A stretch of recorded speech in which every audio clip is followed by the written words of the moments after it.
ಬೇರೆ independence day ಮತ್ತೆ ನಮ್ಮ ಬಾಸ್ತು ಸಾಂಗ್ ರಿಲೀಸ್ ಇತ್ತು, ಇದ್ರೆ ನೆಮ್ಮದಿ ಆಗಿರ್ಬೇಕಂತ. ಸೊ ಅಂತ ಟೈಮಲ್ಲಿ ಈ ತರ ಕುತಂತ್ರಗಳೆಲ್ಲ ನಡೆದೋಗೈತೆ.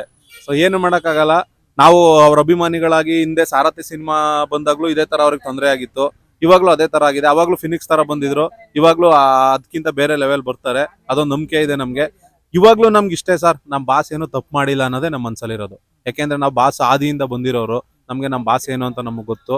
ಅವ್ರು ತಪ್ಪು ಮಾಡಿಲ್ಲ ಅನ್ನೋ ನಂಬಿಕೆಯಲ್ಲೇ ಇರ್ತೀವಿ, ಅವ್ರು ಮಾಡಿಲ್ಲ ಸರ್. ಹಳ್ಳಿ ಕಡೆ ಎಲ್ಲ ಮಾರ್ಲಮ್ಮಿ ಹಬ್ಬ 5 ಪೂಜೆ ಮಾಡ್ತಾರೆ. ನಮ್ಗೆ ನಮ್ಮ ಬಾಸ್ ಸಿನಿಮಾ ರಿಲೀಸ್ ಆದಾಗ, ಸಾಂಗ್ ರಿಲೀಸ್ ಆದಾಗ ನಾವು ಹಬ್ಬ ಮಾಡ್ತೀವಿ. ಬಾಸ್ ಅಭಿಮಾನಿಗಳಿಗೂ ಬೇರೆಯವ್ರ ಅಭಿಮಾನಿಗಳಿಗೂ ಅಷ್ಟೇ ವ್ಯತ್ಯಾಸ. ಅವರೆಲ್ಲ ಮನೇಲಿ ಸೆಲೆಬ್ರೇಟ್ ಮಾಡೋ ಹಬ್ಬಗಳನ್ನ ಸೆಲೆಬ್ರೇಟ್ ಮಾಡ್ತಾರೆ. ನಮ್ಗೆ ನಮ್ಮ ಬಾಸ್ ಸಾಂಗ್ ರಿಲೀಸ್ ಆದಾಗ, ಸಿನಿಮಾ ರಿಲೀಸ್ ಆದಾಗ ನಾವು ಸೆಲೆಬ್ರೇಟ್ ಮಾಡ್ತೀವಿ. ಎಂತೆಂತ ಸಿನಿಮಾನೋ ಬಿಟ್ಟಿಲ್ಲ, ನಮ್ಮ ಬಾಸ್ ಬಿಡ್ತೀವ ಸರ್. ಇವಾಗ ಬಂದಿರೋದಲ್ಲ, ಜಮಾನ್ದಿಂದನೂ ಇದೇ ತರ ಬಂದಿರೋದು. ಜಮಾನ್ದಿಂದನೇ ಯಾರೋ ಒಬ್ಬ ಬೆಳಿತಾವನೆ ಅಂದ್ರೆ, ಈಗ ಯಾವುದೇ ಒಂದು ವ್ಯವಹಾರದಲ್ಲಿ ಸರ್, ವ್ಯವಹಾರದಲ್ಲಿ ಯಾರೋ ಒಬ್ಬ ಬೆಳಿತಾವನೆ ಅಂದ್ರೆ ಅವ್ನು ತುಳಿಯರಿರ್ತಾರೆ. ಈಗ ನಮ್ಮ ಬಾಸ್ ಹೆಂಗೆ ಅಂದ್ರೆ, ಇಂಡಸ್ಟ್ರಿಲಿ ಒಂಥರ ಒಂಟಿ ಸಲಗ ಇದ್ದಂಗೆ, ಯಾರಿಗೂ ಕೇರ್ ಇಲ್ಲ, ಏನಿಲ್ಲ. ನಮ್ಮ ಬಾಸ್ಗೆ ಅಭಿಮಾನಿಗಳವ್ರೆ, ಅವ್ರು ಬೆಳೆಸ್ತಾರೆ. ಅವ್ರಿಗೆ ಸರ್, ಅವರು ಕಷ್ಟಪಟ್ಟು ಮೇಲ್ ಬಂದಿರೋರು ಸರ್. ಏಕಾಏಕಿ ಯಾರೋ ಒಂದು ರಾಜರ ಮನೇಲಿ ಹುಟ್ಟಿ ಬೆಳೆದಿರೋರಲ್ಲ ಸರ್. ₹1 ಲೈಟ್ ಬಾಯ್ ಆಗಿ ಇವತ್ತು ಈ ಲೆವೆಲ್, ಈ ರೇಂಜಿಗೆ ಬಂದು ನಿಂತವ್ರೆ ಅಂದ್ರೆ ಅವ್ರ ಶ್ರಮ ಏನು ಅಂತ ಅವ್ರಿಗೆ ಗೊತ್ತು ಸರ್. ಕಷ್ಟಪಟ್ಟು ಸಂಪಾದನೆ ಮಾಡಿರೋದು ಸರ್ ಅಭಿಮಾನಿನವರು. ಅವ್ರೇನೋ ಕಿತ್ಕೊಂಡ್ ಬಂದಿರೋದು. ಮಾಡ್ಲಿ ಬಿಡಿ ಸರ್, ಅಂತವ್ರು ಇರೋದಕ್ಕೆ ಅಲ್ವಾ ಸರ್ ನಮ್ಮ ಬಾಸ್ ಈ ಲೆವೆಲ್ ಬೆಳೆದಿರೋದು.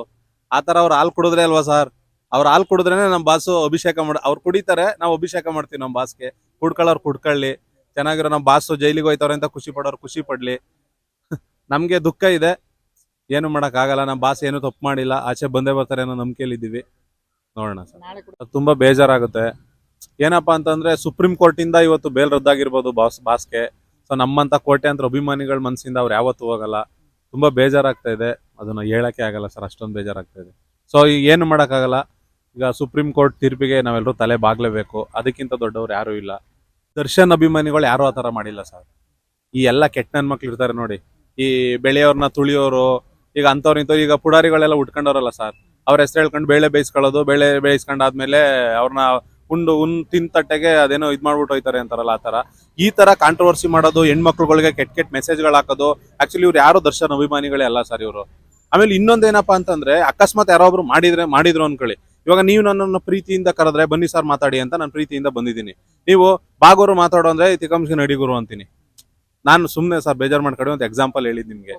ಸೊ ಹಿಂಗ್ ಅಂತೀವಿ. ಸೊ ರಿಯಾಕ್ಷನ್, ಈಗ ನೀವು ಆಪೋಸಿಟರ್ ಹೆಂಗ್ ಕೊಡ್ತಾರೆ ಅದ್ರ ರಿಯಾಕ್ಷನ್ ಇರುತ್ತೆ. ಯಾರೋ ಒಬ್ರು ತರಲೆ ಮಾಡಿರ್ತಾರೆ, ಅದಕ್ಕೊಂದು ಮಾತಾಡಿರ್ತಾರೆ. ಅದನ್ನೇ ದರ್ಶನ್ ಅಭಿಮಾನಿಗಳು, ಅನ್ಎಜುಕೇಟೆಡ್ಗಳು ಆ ತರ ಈ ತರ ಅದು ಇದು ಅಂತ.